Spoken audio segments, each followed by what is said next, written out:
मोर्शी तालुक्यातील विचुरी येथे संत गाडगेबाबांचा पुण्यतिथी महोत्सव साजरा. गाडगेबाबांच्या चरित्रातील प्रसंगांनी लोकमंत्र मुग्ध. तपोमूर्ती संत गाडगे महाराज यांची पुण्यतिथी महोत्सव सोहळा अगदी पारंपरिक पद्धतीने श्री क्षेत्र विचुरी या गावी करण्यात आला. सामुदायिक प्रार्थनेने सुरुवात झाली. या सोहळ्याने मान्यवरांच्या उपस्थितीत आणि प्रार्थनाप्रिय उपासकांच्या वाढत्या प्रतिसादाला या महोत्सवाला नयनाश्रू लागेल असा प्रसंग यावेळीचा झालता. कार्यक्रमाची रूपरेषा चरित्रांचे किस्से व प्रास्ताविक चिरंजीव प्रज्वल विनोदराव वांगे यांनी केले.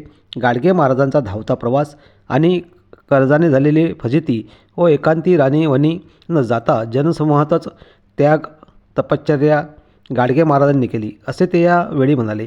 मंडळातील कार्यकर्ते व निमंत्रित मान्यवरांनी दीपप्रज्वलन आणि फोटोचे पूजन व हारार्पण करून भाषणात कुमारी खुशी वांगे, कृष्णा मुळे, संजय जावरकर, अधीक्षित वांगे व मंडळांचे कार्यकर्ता प्रदीपजी देवळे यांनी डेबुजीला मिळालेला पुराण, पोळीचे जेवण, पंढरपूरचा प्रवास, गाडगे महाराज व तुकडोजी महाराजांची भेट, गाडगे महाराजांचा जनतेला संदेश असे अनेक महाराजांच्या चरित्रातील प्रसंगांनी लोकांचा मंत्रमुग्ध केले.